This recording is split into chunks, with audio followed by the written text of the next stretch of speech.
इसलिए इस देश के हर व्यक्ति से कह रहा हूं कि गुरु के शरण में चले आओ, अपना कोई गुरु ढूंढ लो, ध्यान साधना शुरू कर दो। युवाओं से तो विशेषकर मेरी अपील है कि संघर्ष तुम्हारी नियति है, कोई माई का लाल तुम्हें बचा नहीं सकता। तो जब संघर्ष तुम्हारी नियति है, ये अपने अनुभव पे कह रहा हूं, जब संघर्ष तुम्हारी नियति है और कोई बचा नहीं सकता, तो युद्ध के तरीके सीख लिए जाए ना, उससे भागा क्यों जाए? क्यों भागा जाए? बताओ। तुम मोटिवेशन ढूंढ रहे हो, अच्छी बात है, मैं मोटिवेशन भी सुनना चाहिए, कोई बात नहीं, हफ्ते में सुन लिया, 2 दिन, दिन में एक बार किसी को सुन लिया, बहुत अच्छी बात है, कोई बुराई नहीं, दिन में एक बार सुन लिया। सिर्फ मोटिवेशन सुनने से कुछ नहीं होगा, स्व का परिवर्तन करना पड़ेगा। युद्ध संघर्ष प्रत्येक मनुष्य की डेस्टिनी है, करना ही है, ऑप्शन ही नहीं है। तो तीसरा काम वो क्या करेगा, अब देखिए वो क्या करेगा। 34वां श्लोक उठाइए। 34 श्लोक हमने कर लिया, समझ संबंधी दिखाई पड़ रहे हैं। 5वां, एतान हंतुम इच्छामि धनो तो अपि मधुसूदन अपि तरलोक राजस्व हेतु कि नु मही कृते। कह रहा है मधुसूदन, मुझे मारने पर भी अथवा तीनों लोगों के राज्य के लिए भी मैं इन सबको मारना नहीं चाहता, फिर पृथ्वी के लिए क्या कहना? मतलब अगर तीनों लोग का राज्य मिल जाए तब भी मैं सबको ना मारूं। सबको मार दोगे तो उन तीनों लोगों का राज्य दिखाओगे किसको? यही तो बात है। वो कह रहा अगर कोई रहेगा ही नहीं तो ये उपलब्धि जो मैं पाने जा रहा हूं, जो मैं भगवान बनने जा रहा हूं, इसको मैं दिखाऊंगा, कौन एक्सेप्ट करेगा? कौन प्रमाण पत्र देगा कि अर्जुन सिकंदर था, बहुत बड़ा युद्ध जीता था? करना 18 औक्षणी सेना में अर्जुन को अपना परिवार ही दिखाई पड़ा। जो भी व्यक्ति साधना के रास्ते में बढ़ेगा उसको अपना ही परिवार दिखाई पड़ेगा, अपना। मैं को जब वो खत्म करने की कोई भी कोशिश करेगा, मैं अपना, ये फार्मूला याद रखो, जो भी मैं पर हमला करेगा उसको अपना दिखाई पड़ेगा। इसलिए जब कभी कोई आत्महत्या करता है, जवान लोग कर लेते हैं कभी कभी, कहे भैया बताओ मेरा रोग बारे में नहीं सोची बेटा, वो आत्महत्या करना बहुत क्रांतिकारी कदम है और गंदा, अति गंदा, लेकिन अज्ञानतावश और गुरु का अभाव, क्योंकि जीवन में चुनौतियां तो है ही। मैं इसलिए इस देश के हर व्यक्ति से कह रहा हूं कि गुरु के शरण में चले आओ, अपना कोई गुरु ढूंढ लो, ध्यान साधना शुरू कर दो। युवाओं से तो विशेषकर मेरी अपील है कि संघर्ष तुम्हारी नियति है, कोई माई का लाल तुम्हें बचा नहीं सकता। तो जब संघर्ष तुम्हारी नियति है, ये अपने अनुभव पे कह रहा हूं, जब संघर्ष तुम्हारी नियति है और कोई बचा नहीं सकता, तो युद्ध के तरीके सीख लिए जाए ना, उससे भागा क्यों जाए? क्यों भागा जाए? बताओ। तुम मोटिवेशन ढूंढ रहे हो, अच्छी बात है, मैं मोटिवेशन भी सुनना चाहिए, कोई बात नहीं, हफ्ते में सुन लिया, 2 दिन, दिन में एक बार किसी को सुन लिया, बहुत अच्छी बात है, कोई बुराई नहीं, दिन में एक बार सुन लिया। सिर्फ मोटिवेशन सुनने से कुछ नहीं होगा, स्व का परिवर्तन करना पड़ेगा।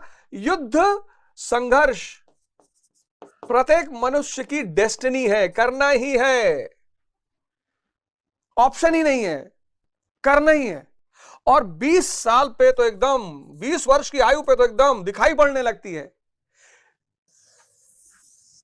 नौकरी चाहिए, फिर विवाह,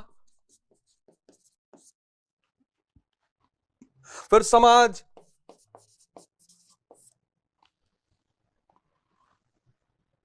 फिर सारी दायित्व, रिस्पॉन्सिबिलिटी, हर फ्रंट पे लड़ाई शुरू हो जाती है, हर फ्रंट, चारों तरफ से फ्रंट खुल जाते हैं। 5 साल का लड़का, 5 वर्ष का बच्चा, घर में किसी की मृत्यु हो गई, खेल रहे हैं, पता ही नहीं, खेल रहे हैं, पता ही नहीं। 20 वर्ष, जैसे ही 20 वर्ष उम्र होगी, ये सारे फ्रंट खुल जाएंगे।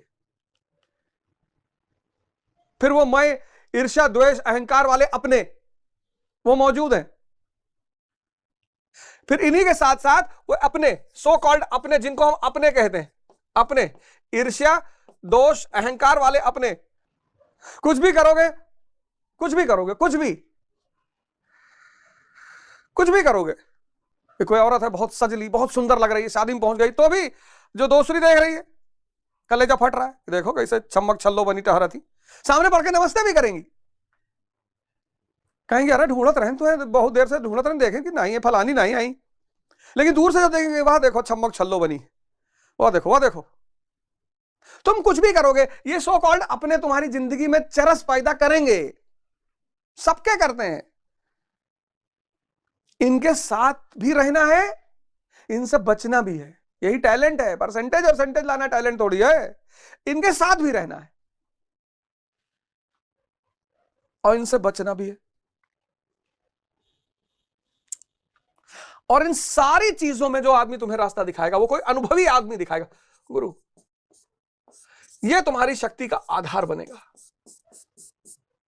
इसलिए मैं इस देश के युवाओं से हाथ जोड़कर अपील कर रहा हूं कि ध्यान और योग के रास्ते पर आ जाओ। टेंशन मत लो, 6 महीना लगेगा, 6 मंथ्स। दवा बहुत तगड़ी है, इसलिए बहुत धीरे धीरे असर करती है। दवा बहुत शक्तिशाली है, बहुत। एक बार सूट करने लगी फिर तो, और सूट करेगी ही करेगी, ऐसा है ही नहीं कि सूट नहीं करेगी। जब मुझे सूट कर गई, मेरी जिंदगी संवारी मुझको गले लगाकर, एकदम सूट करेगी। करना ही है। रत्नाकर डाकू को सूट कर गई, अंगुलीमाल को सूट कर गई, गांधी जी को सूट कर गई। करना ही है। टाइम लेती है, क्योंकि दवा बहुत शक्तिशाली है ना। एलोपैथिक दवा ने बहुत शक्तिशाली, साइड इफेक्ट नहीं है इसके। एक तो इसके दवा के ध्यान और योग जो दवा है, इसके साइड इफेक्ट नहीं है, और शक्तिशाली बहुत है, इसलिए बहुत थोड़ा धीरे धीरे काम करती है। घबरा जाते हैं लोग, कह रहा 2 महीने करी था, कुछ दिखाई नहीं पड़ा था। अरे करो तो पहले 6 महीने यार, ध्यान और योग। चक्रव्यूह, चक्रव्यूह